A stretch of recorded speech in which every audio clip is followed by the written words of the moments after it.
couple of things that I had mentioned is, one, when you're practicing or learning one-word substitution, you need to learn it theme-wise, right? Category-wise. Whether it is study of something, or phobias, or general objects, or specific qualities, whatever it is, if you learn it by category or theme, it's easier to recollect and remember. Second is, obviously we have to dissect the word, and if you have knowledge on prefixes, suffixes, root words, then it will be easier for you to arrive at it. Now let's quickly look at it. Die without making a will. Right? So having said that, there is a root. The root T-E-S-T-A-T. Right? This means to make a will. Example sentences were testament, testimony, right? So to make a will. This is the root, T-E-S-T-A-T. So obviously, we already know, we saw one of the common prefixes in means not or without. So we saw that in means not, the prefix, right? The meaning is not. So testing, this particular root means to make a will. So to not make a will obviously is option 4. So just the knowledge of this root can give you the answer. So even if you don't know the meaning of all the other words, right? Inane. Inane means senseless, no sense, unintelligent. Indigent means someone who lacks the necessities of life, either because they're poor, right? Lacks basic necessities as a result of poverty. Inure is either you are accustomed to something, it's a habit for you, right? So in this context, to die without making a will, the knowledge of this root will give you the answer. And the knowledge of the prefix in, which means not, will again make it easier for you. So die without making a will, intestate. Next one, one who is concerned with the welfare of others. One who is concerned with the welfare of others. Again, there's a typo here. The fourth option is not ascetic, it's ascetic. So altruist, egoist, hedonist, and ascetic. So when I say someone is an ascetic, I can almost consider them as a saint, right? Somebody who practices a lot of self-control and denies themselves worldly pleasures, obviously for religious reasons, right? So that person is an ascetic. A hedonist, on the other hand, is just the opposite of ascetic. Someone who seeks pleasure, sensual pleasure, a pleasure seeker. Ascetic, we said, somebody who self-deniance of worldly pleasures. Egoist, I know, obviously somebody is very self-centered, if you call somebody an egoist, which means he's full of himself or herself. Can't be bothered about anybody else, very selfish in fact. So they are only bothered about their own interests and advancement. Now altruist again would be another word that you have no idea about, right? In fact, there is a root in this also, A-L-T-R. And the French, this means it's another root and it means other. In fact, the French origin is A-U-T-R-I, which means other people. It comes from this origin, the French origin, but the root is A-L-T-R, which means other. So if I understand this root, I know one who is concerned with again my clue word is welfare of others. Someone who is concerned with the welfare of others, altruist. Altruist means someone who is concerned with the welfare of others, Nandini. So selflessness. So every other thing, if you see, except for ascetic, again this will be more for religious purposes, no? Someone who is practicing self-control, not necessarily concerned with the welfare of others. I wouldn't say that as an optimist. Somebody who cares for the welfare of others, yes, is positive in the way he thinks. That's a positive thing, right? That doesn't necessarily translate to being optimistic. See, someone who I can still be concerned for the welfare of others, but at the same time, I can be a pessimistic person also. You're following? I can be a pessimistic person, but I can still be concerned for the welfare of others. So I can't say altruist is an optimist. Okay, so for this one, altruist. Again, we paid attention to the root ALTR. That which cannot be avoided. Now let's look at our options. Unwavering, unrestrained, inevitable, integral. Again, not very difficult words. These are pretty easy words, right? Yeah. So obviously you know this one is a pretty easy one simply because we know what evitable is. Evitable is avoidable.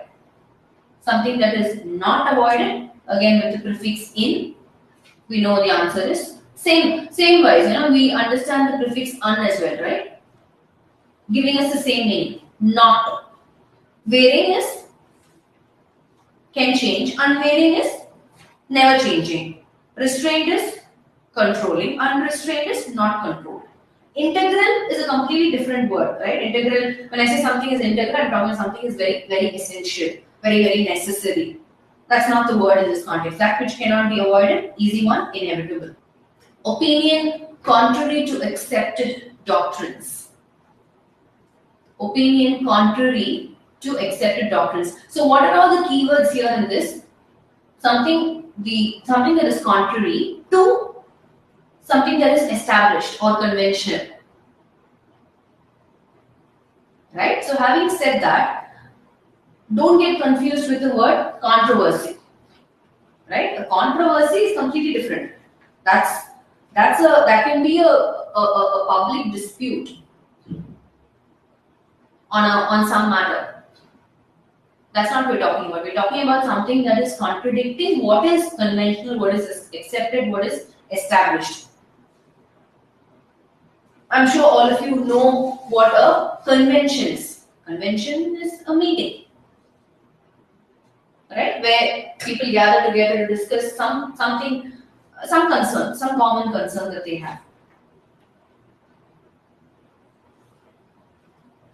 Advocacy, you can relate it to the word advocate, who is pleading on your behalf or arguing on your behalf, right? That's not the word. So, hearsay, on the other hand,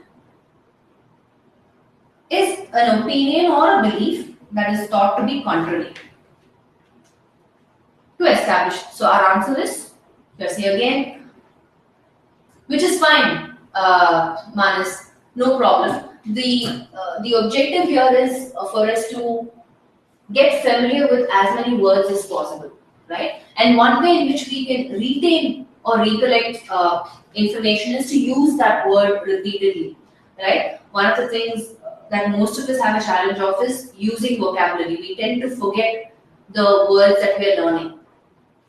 So the ideal way to go about for you to remember this even on August 27th is to use this word repeatedly in the next couple of days, right? That's one of the ways in which you can remember it. So it means opinion contrary to accepted doctrines. That's what hearsay means. Okay, I'm going to write it down because I kept saying it. Advocacy, I said related to the word advocate. What does an advocate do? An advocate kind of argues on your behalf, right? In the court of law, let's say you are representing a case.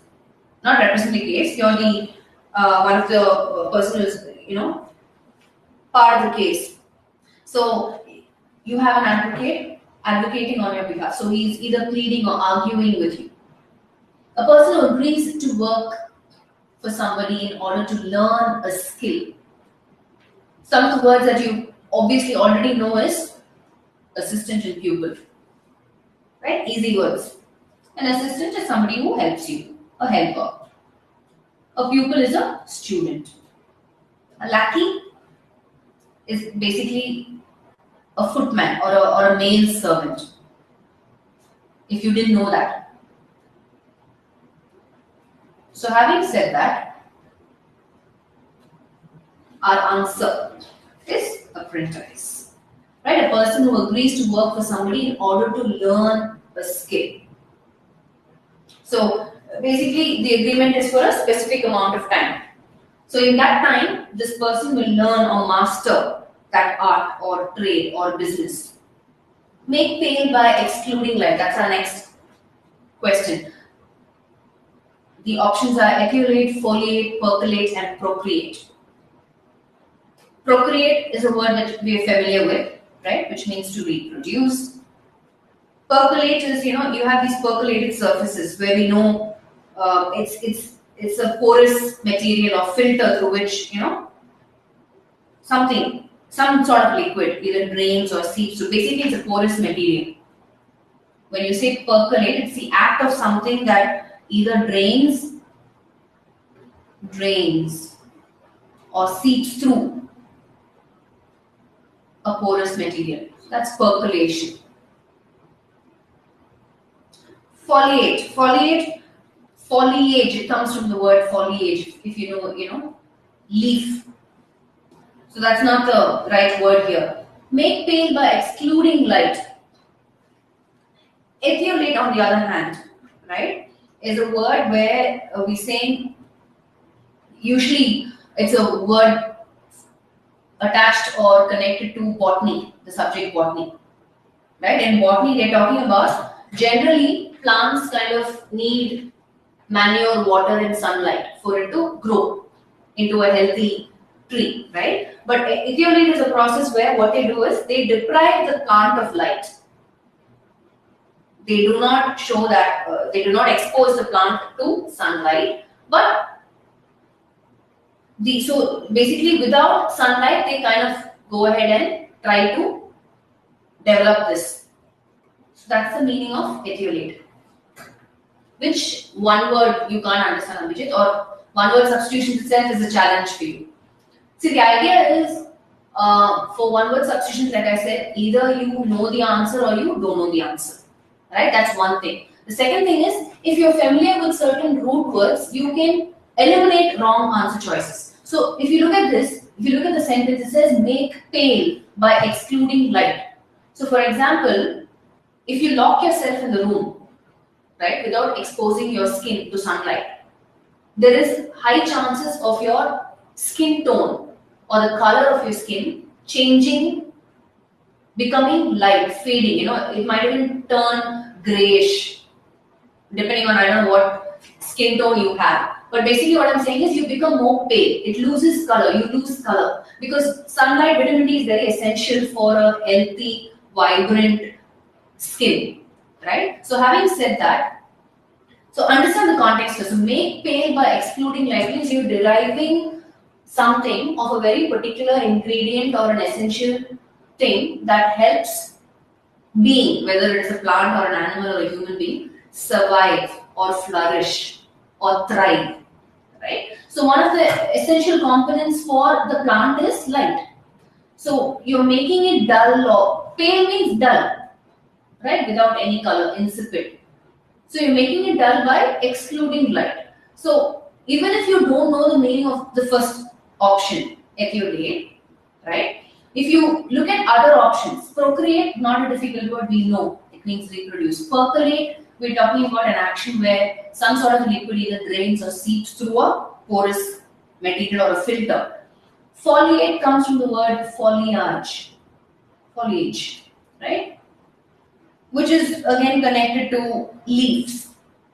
So the other word, the only word that is left to, opposite to tanning. So ethiollate, right? Make pale by excluding light. That's our answer here. So even if you are not familiar with certain new words, you can still kind of apply either root words or look at the context and try and look at keywords and clue words and figure out the meaning.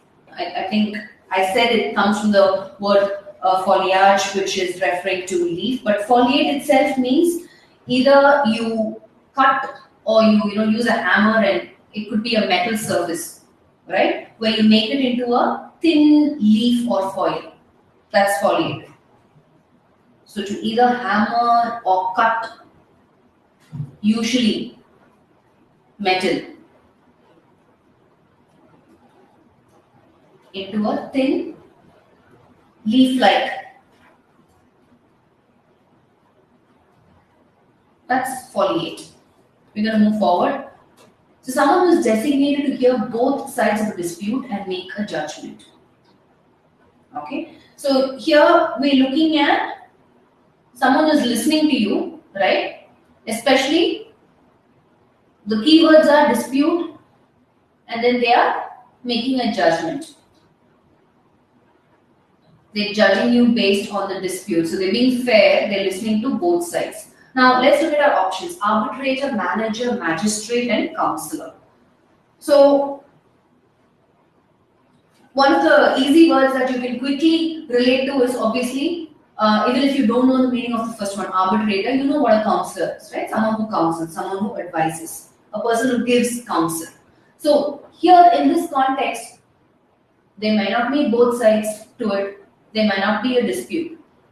You know, it might just be you trying to make a decision in terms of probably which university to go to or what choices should you make. Very important life decision choices. So I can't relate counselor to either dispute of both sides or making a judgment, right? So that's correct, Ashwini. It could be just a one-way thing, right? Just between two parties, the counselor and the person. There are no two sides there. So I can easily eliminate counselor. Who's a magistrate? A magistrate is a judge or a justice, you know, who can be of a local or inferior court. So basically, a public officer, right? Let's go back. A manager, we know, a manager can be anybody, right? Even somebody in your house can be a manager. Somebody who takes care of resources and expenditure in the house is a manager. Somebody who manages the house. Right? Or somebody who handles or controls or directs in a business setup. Right? Now, arbitrator, again, specifically, someone who is chosen to judge and decide something that is of a dispute. Now, magistrate, I said, right?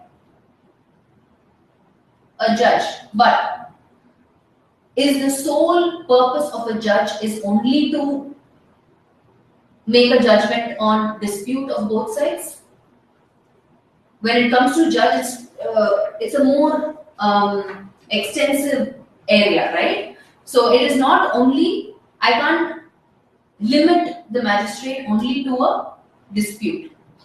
It could be so many other areas or concerns that this magistrate touches on. So the only thing that is exclusive, who is designated specifically for this cause, where we are saying this person hears both sides of whatever the dispute is and makes a judgment. So someone who is specially designated for that, that person is an arbitrator, right? So I can safely eliminate definitely 2 and 4. Your only confusion could be magistrate, but again, magistrate is not limited only to dispute, right? So arbitrator again, designated to hear both sides of a dispute and make a judgment. So even, like I said, even if you don't know the meaning of this word, understanding the context, you can safely eliminate wrong answer choices and fall back on the context and look at keywords and clue words and then figure out what is the right answer. Custom of having more than one wife at the same time. So a couple of obvious prefixes we already know, right? In terms of dissecting the word. Mono, poly. I already know mono means single. Poly means many. Right? This is something that I'm already familiar with. Correct? So again, I have the 3 options: monogamy, polyandry, polygamy, and manifest. Right? Manifest again is an unrelated word for me. Manifest is something very obvious. Yeah, and again an unrelated word for me. So I can safely eliminate option 1, right? Because we're saying again my keywords is more than 1. But also keep in mind that it's specifically talking about wife. So what if I am confused between, some of you already seem to know this, right? All of you have come back and said it's option 3. But what if I'm confused between option 2 and option 3? Now, a little bit of knowledge on root words help, right? The suffix or the second part of that word from polyandry, andry, right? That's a Greek root word, which means male. Andry, male. So I can eliminate that now that I know, right? And the only option I have is polygamy, which is the answer. Husband, correct. Husband, male. So we here specifically they're talking about wife. So I can safely eliminate option 2. Option 3. Let's move on to the next one. Words inscribed on the tomb. Words inscribed on the tomb. Okay. So again, my keywords are inscription, obviously words only, and tomb. That's my keyword, right? So inscription does not necessarily have to be on the tomb, right? So inscription can be, I can inscribe on a coin, I can inscribe on a medal, I can inscribe on a cup, right? Dictation, unrelated word, right? When I say dictation, I'm talking about you're dictating to somebody, some material, right? Unrelated word. Ethos, again, an unrelated word, right? Ethos is referring to values, which are very specific to certain people or a specific culture, right? Or a movement. So we're talking here about words inscribed on the tomb. The only obvious answer is 1, epitaph. This is something that you could be familiar with already. Third one, appearing unexpectedly or existing everywhere. So if you look at the options, some of these options might be a little confusing, right? Look at common prefixes. Omni, omni, and then I have uni, ubi. I might not know, right? So if you didn't know, omni means, the prefix omni means all, right? Appearing unexpectedly or existing everywhere. Potent. This is a word that you could be familiar with. Potent. Potent again comes, it's a Latin origin, right? Being powerful or being able to do something. The first one, omniscient. Omniscient. So again, it comes from this particular word. Omni we know is all, right? So this word, again, it has a Latin origin. It comes from the word scire, which means to know. So when you say omniscient, you're talking about knowing everything,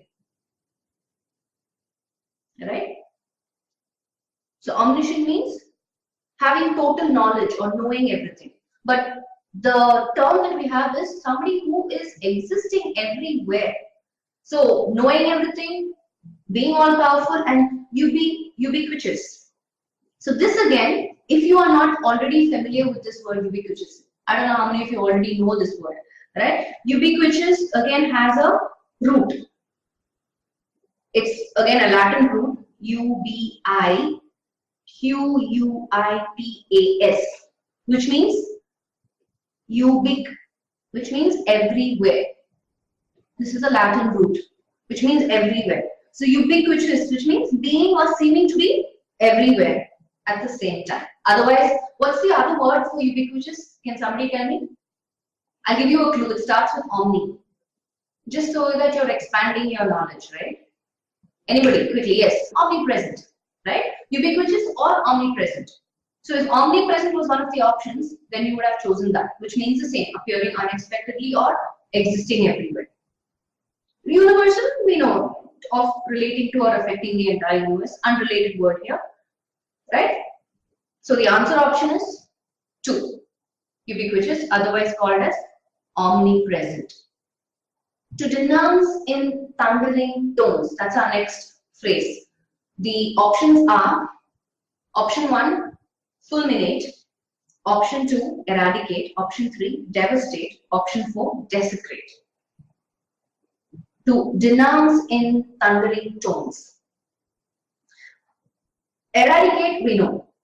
To eradicate something means to eliminate, right? That also has a Latin origin. E-R-A-D-I-C-A-T, which means to be torn up by the roots. So from the root level, you know, when you eradicate something, everything is destroyed from scratch. You're getting rid of, to get rid of. Eliminate completely. Now, if I look at my phrase, my keywords are denounce, thundering tones. These are my keywords. Devastate. Somebody who's very devastate means devastated. It could mean that you're in a state of complete destruction. Right? This is an easy word, not a very difficult word. Destroy. Desecrate. If for those of you who don't know this word, I mean it has a French origin. D-E-S-E-C-R-A-R-E, which means to profane. So desecrate means basically to violate the sacredness of something. Now, this word, fulminate, could be a completely new word for you, right? You have no idea what this word is. Now, this also has a Latin origin. The Latin word is F-U-L-M-I-N-A-R-E, which means to denounce. And what is the meaning of denounce? Anybody? What is the meaning of denounce? When you're denouncing someone, basically you're openly condemning them. You know, you're pointing fingers and saying this person is wrong. Right? So to denounce formally. Open condemnation. Yes, scold. Scold. Condemnation would be a stronger word, right? And F-U-I-L-M-I-N-A-T is another word. It comes from the word F-U-L-M-I-N, which means lightning. So fulminate means struck, to be struck by lightning. Do you have an associate or related word in the phrase? Yes, I do. I have thundering tones. Lightning and thunder go hand in hand, right? So I'm reminded of a quick science question. Does light travel faster than sound? We see the lightning and then the thunder follows, right? I need to brush up my science knowledge. Anyway, so to denounce in thundering tones means to be very, very vocal and verbally condemning this person outright. Declaring wrong openly, yes. So, to denounce in thundering tones, the answer is fulminate. So, look at how we've arrived. I mean, I need to have an idea, good knowledge on these roots, right? If I actually didn't know this, there is so much to this word. Like, you know, the first part of it, if I remove the suffix ade, fulmin means lightning. Yeah, fulminate means struck by lightning. Fulminare is a Latin word which means to denounce formally. So, if I knew all this, you know, I can just close my eyes and pick option 1. But what if I don't know all this? That's where our problem is, right?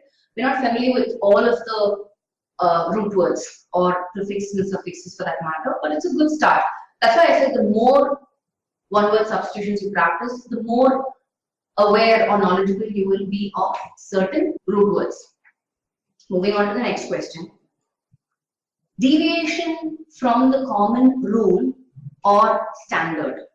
So again, my clue words are deviation from something that is standard or something that is practiced or something that is followed, something that is common.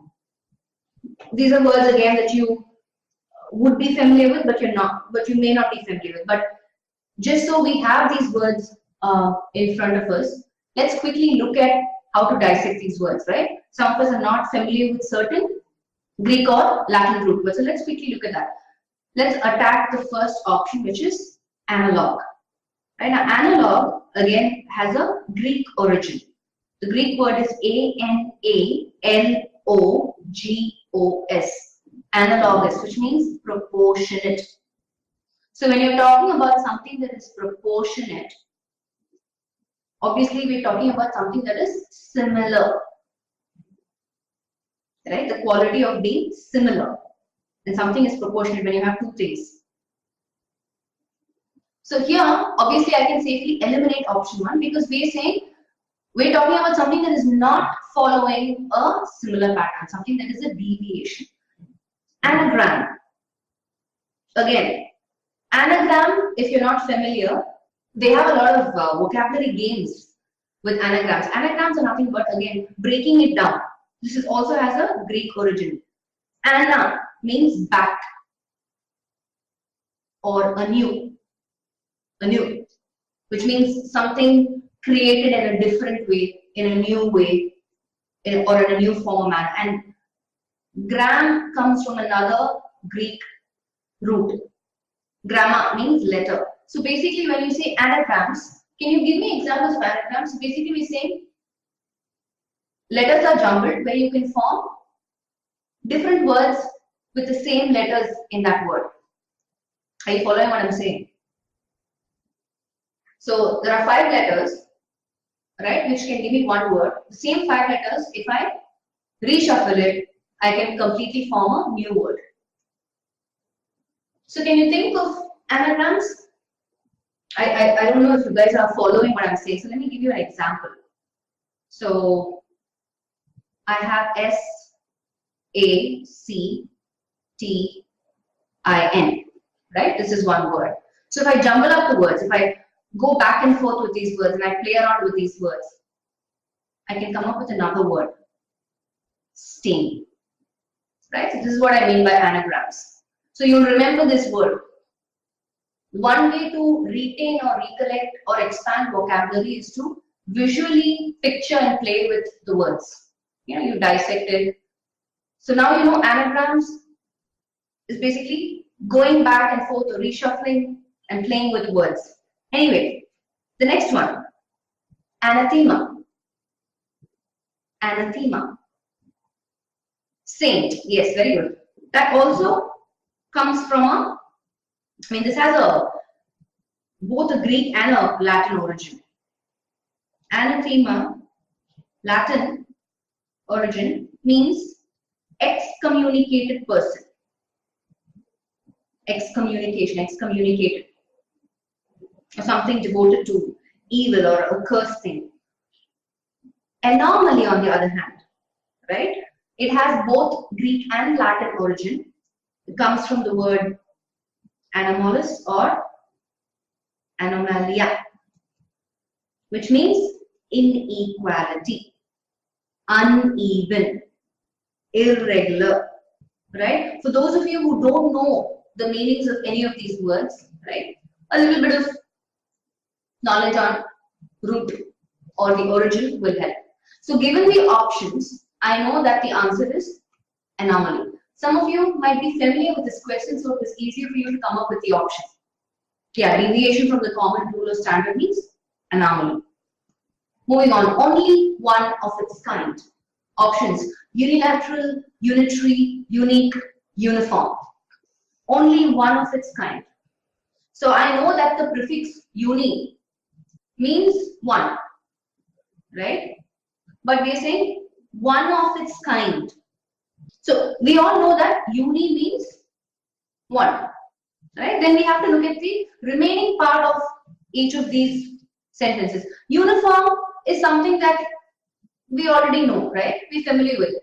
As students, when we went to school, we had a uniform, which was something standard and regular that we had to wear on a daily basis, right? So it's not one of its kind.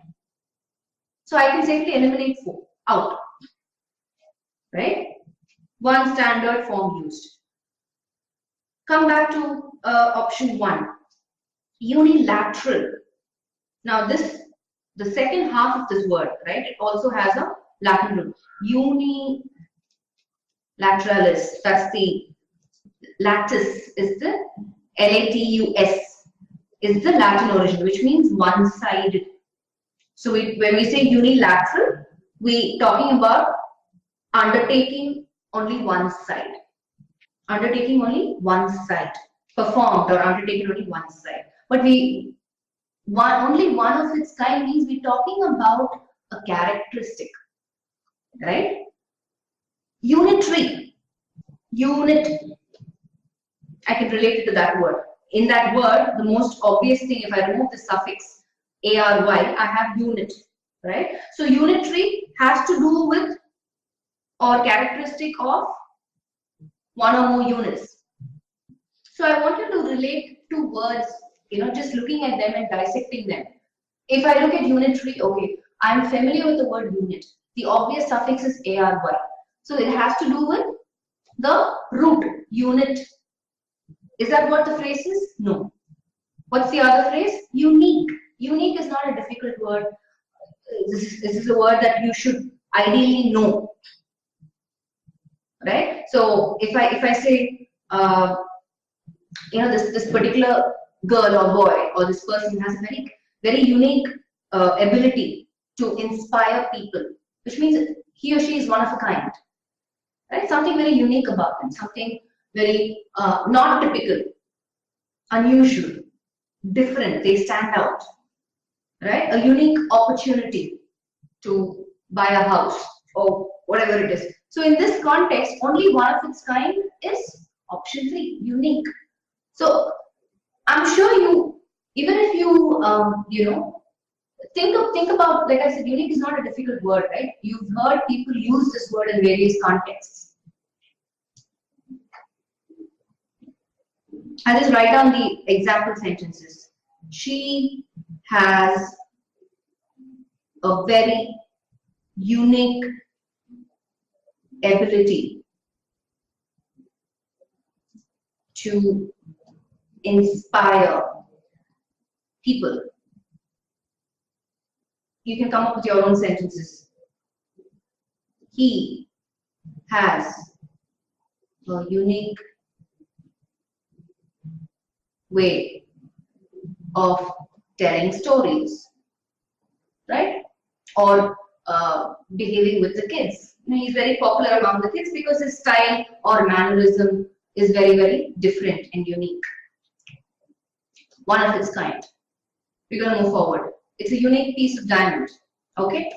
So something that stands out. Something that is different.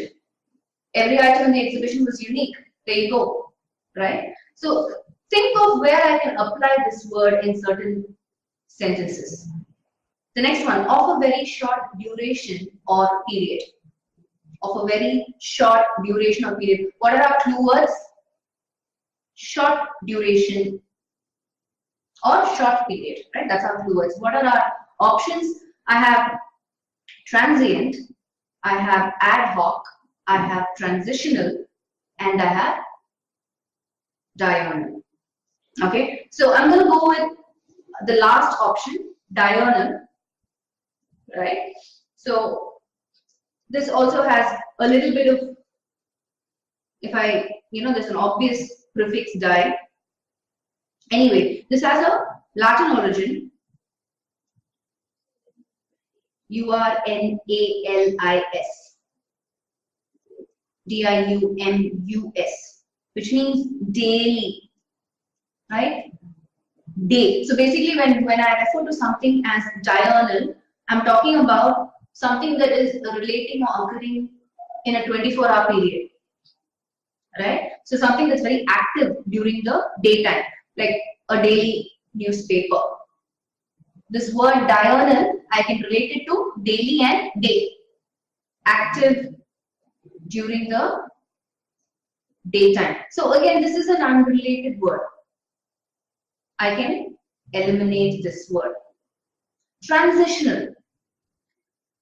When you look at transitional, you're referring to a change, right? a transitional phase, a transitional period, transitional statements, transitional words. We're familiar with those, right?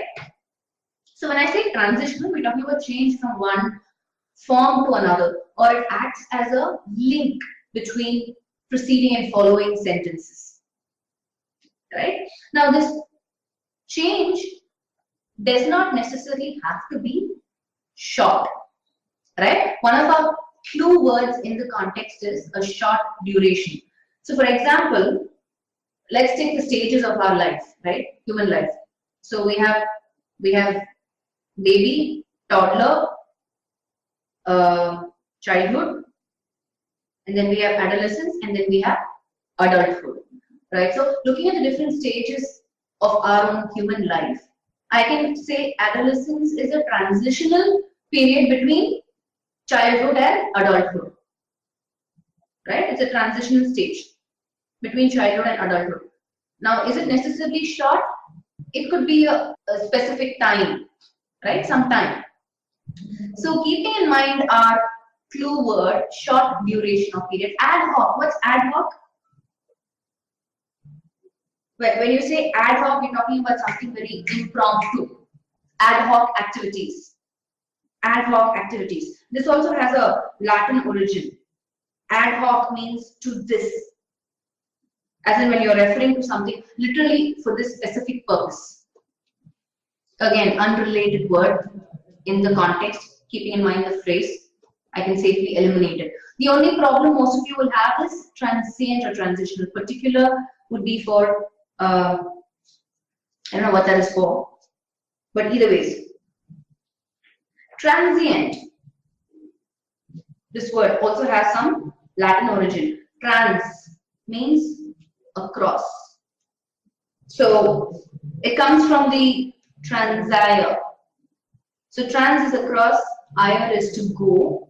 So we're talking about going across. So transient, we're talking about, the other word that is related with is crossing over or passing away.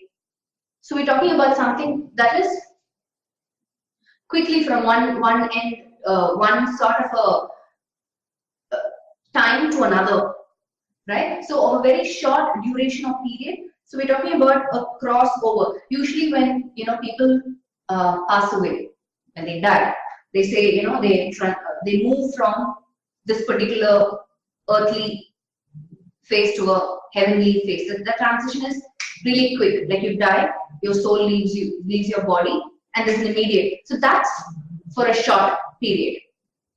So transient would be our closest bet given the phrase of a very short duration of period.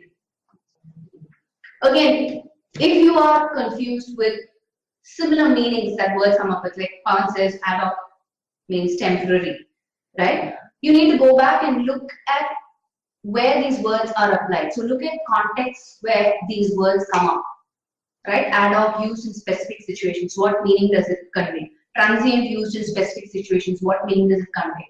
Which one is more closest, or which one is most effective given the phrase that we have of a very short duration of period?